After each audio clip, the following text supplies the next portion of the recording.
नमस्कार दोस्तों, welcome to my channel social Seva. देखिए दोस्तों, आज हम जो बात करेंगे वो करेंगे एजुकेशन लोन के बारे में।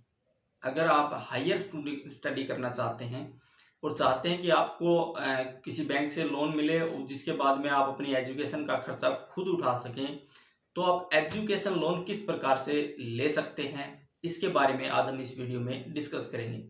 देखिए दोस्तों, पहले तो बता देता हूँ कि एजुकेशन लोन क्यों लिया जाता है। जाहिर सी बात है, एजुकेशन लोन वही व्यक्ति लेगा जो कि आगे एजुकेशन करना चाहता है, जो अपनी हायर स्टडी करना चाहता है।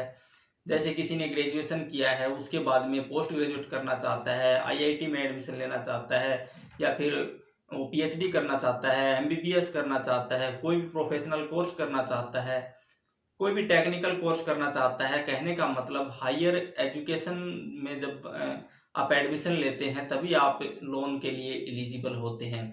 हायर एजुकेशन आप 10th प्लस 2 के बाद में आप जब भी किसी कोर्स में एडमिशन लेते हैं, चाहे उस कोर्स की ड्यूरेशन 1 साल हो सकती है, 2 साल हो सकती है, 3 साल हो सकती है। अगर आप किसी भी कोर्स में एडमिशन लेना चाहते हैं तो आप किसी भी बैंक से लोन ले सकते हैं।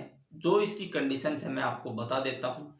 देखिए, सबसे पहले बात कर लेते हैं एज लिमिट की। एज लिमिट कोई नहीं है, क्योंकि सभी को पता है शिक्षा किसी भी उम्र में ली जा सकती है। इसलिए किसी भी उम्र में आप एजुकेशन लोन ले सकते हैं और आप किसी भी उम्र में पढ़ाई कर सकते हैं। जब आप एजुकेशन लोन लेते हैं तो इसके लिए आप किस प्रकार से लोन ले सकते हैं।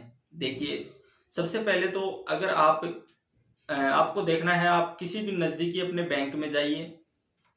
उस बैंक में आपको बताना है, बोलना है, बैंक मैनेजर से मिलना है कि सर, मैं इस यूनिवर्सिटी से, इस कॉलेज से, इस कंट्री से मैं अपनी पढ़ाई कर रहा हूँ और मुझे अपने एजुकेशन लोन की आवश्यकता है, तो आप मुझे लोन प्रोवाइड करवा सकते हैं या नहीं। ज़्यादातर बैंक आपको लोन प्रोवाइड करवा देते हैं। इसके लिए जो डॉक्यूमेंट्स है वो बता देता हूँ। सबसे पहले, अगर आप विदेश में पढ़ाई करना चाहते हैं तो आपको अपना पासपोर्ट देना होगा। उसके बाद में जो कॉमन डॉक्यूमेंट होते हैं स्टूडेंट के, जैसे आधार कार्ड, राशन कार्ड, डोमिसाइल और एजुकेशन की जितनी भी क्वालिफिकेशन की सर्टिफिकेट हैं, वो किसी भी यूनिवर्सिटी में आपने एडमिशन लिया है तो इसके लिए आपने कोई एंट्रेंस एग्जाम दिया होगा, तो उसके रोल नंबर, उसकी स्लिप वगैरह होगी। आपने जहां पर भी किसी भी यूनिवर्सिटी में एडमिशन लिया है तो उसका एडमिशन लेटर नंबर होगा। फीस का स्ट्रक्चर होगा, कितनी फीस लगेगी, ठीक है। आपको अपनी फैमिली की इंफॉर्मेशन भी देनी होगी। इस प्रकार से जो भी बैंक आपसे डॉक्यूमेंट्स लेगा, आपके कॉमन डॉक्यूमेंट्स, वो आपको बैंक को प्रोवाइड करवाने होंगे। आप चाहते हैं कि आप घर बैठे आप इस लोन को लें, तो सबसे पहले आप विद्या लक्ष्मी पोर्टल पर आप ऑनलाइन भी अप्लाई कर सकते हैं, जहां पर आप अपनी मर्जी का बैंक चूज कर सकते हैं। और वहां पर जब आप ऑनलाइन अप्लाई कर देते हैं तो जब आप उस बैंक का नाम उसमें डाल देते हैं तो बैंक से आपके पास कॉल आती है, या फिर आप बैंक में खुद भी जाकर मिल सकते हैं, ठीक है। इसमें आपको कोई ज़्यादा दिक्कत नहीं आती। एजुकेशन लोन में आपको आराम से मिल जाता है अगर आपका सिविल स्कोर ठीक है, तो मतलब आपने कहीं से कोई लोन नहीं लिया, तो आपको आराम से एजुकेशन लोन मिल जाता है। अब आप इस एजुकेशन लोन को वापस कैसे भर सकते हैं। एजुकेशन लोन आप ईएमआई में वापस जमा करवाते हैं। इसमें आपको सबसे पहले, जैसे आपके कोर्स की ड्यूरेशन 3 ईयर है, तो ये लोन आपके 3 साल के बाद किस्त में आपको बैंक में किस्त देनी होती है।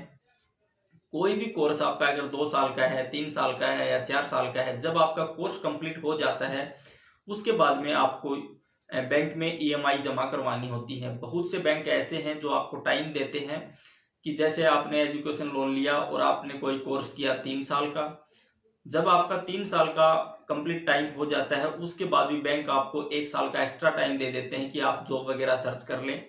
उसके बाद में जब आपको जॉब मिल जाए उसके बाद में 15 साल तक आप ये लोन जमा करवा सकते हैं। जब आपके पास पैसे हो जाए तो आप ये एकदम भी ये सारा पैसा वापस बैंक में जमा करवा सकते हैं, ठीक है। मैक्सिमम टाइम आपको इसमें 15 साल का मिलता है। 4 लाख रुपए तक इसमें किसी भी कोई गारंटर की कोई दिक्कत नहीं आती। 4 लाख रुपए तक बैंक आपसे कोई गारंटर नहीं लेता। लेकिन अगर आप उससे ऊपर का अगर लोन लेते हैं 10 लाख रुपए, 7 लाख रुपए, तो बैंक आपसे गारंटर लेगा। इस प्रकार आप बैंक में जाइए या फिर विद्या लक्ष्मी पोर्टल पर आप अप्लाई कीजिए।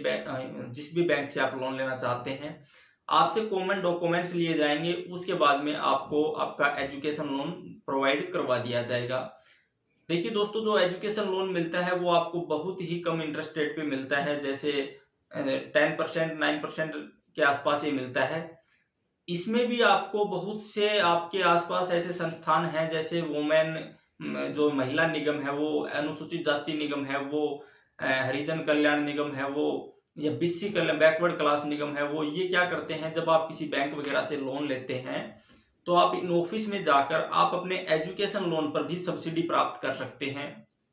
जैसे महिला निगम है, ये क्या करता है, जब आपको एजुकेशन लोन मिल जाता है तो आप जब वो बैंक से आपका एजुकेशन लोन कंप्लीट हो जाता है, उसके बाद में अगर कोई महिला एजुकेशन ले रही है और महिला चाहती है कि उसके लोन में उसको कुछ छूट मिले, तो वो अब महिला निगम में जाकर जो उनकी स्कीम्स होती हैं, ये महिला निगम वगैरह की, बैकवर्ड क्लास जो बैकवर्ड ऑफिस होते हैं, जैसे अनुसूचित जाति कल्याण निगम, इसी तरह पिछड़ा वर्ग कल्याण निगम, इसी तरह महिला विकास निगम, इनके ऑफिस होते हैं। जब कोई एजुकेशन लोन वगैरह लेता है तो इनके पास स्कीम्स होती हैं, ये उनका बैंक से ब्याज माफ करवा देते हैं और सब्सिडी के रूप में आपको जो भी आपका ब्याज होता है वो आपको वापस दे दिया जाता है।